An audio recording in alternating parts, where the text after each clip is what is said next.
PRB is conducting its own investigation, but obviously the investigation conducted by the police will be much more meaningful in terms of the charges laid, etc. That will then assist PRB to make its decision. But they were at the site, they collected all the data, and from the data itself, one can see that the tenant who occupied that particular flat where this incident happened, she has been living in that flat for 26 years. And she is now 57 years old, which means when she was 31, she occupied that flat. And today, she's on a, her rent has been subsidized by the government, and she's a social welfare recipient. So, on one hand, we try and assist,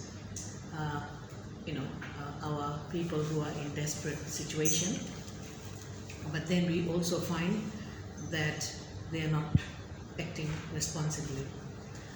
If the government is supporting this particular tenant by subsidizing rent, by providing social welfare assistance and so forth, but she is now looking after her elder children and the grandchildren.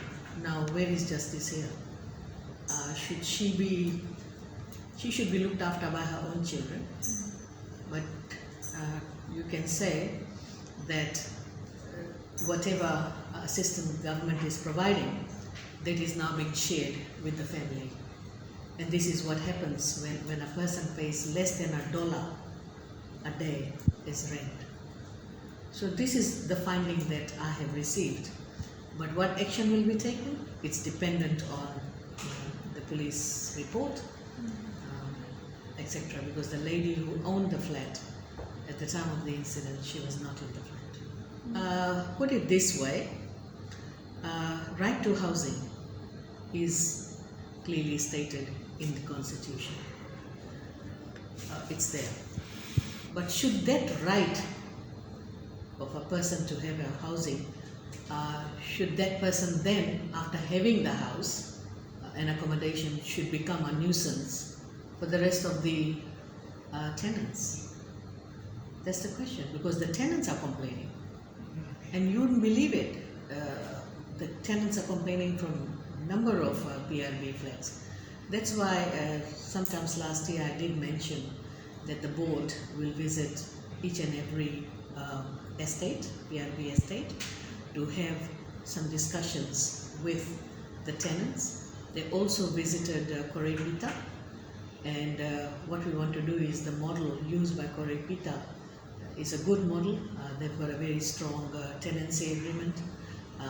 What they believe in is that you allow subsidized rent and a place to live only for one generation, and not to be seen as if you own the flat. So what we have seen in PRB case, when the tenant passes away, then the children occupy that flat, and it continues. It's like it's passed on from one generation to another, and that makes the family not, they don't think hard in terms of making their own homes. We've also found that their family who are living in PRB flats, they own homes in villages, and they also own home or land in other places, in urban or peri-urban areas or in rural areas. But they migrate to the urban center and they look for accommodation and they end up with PRB.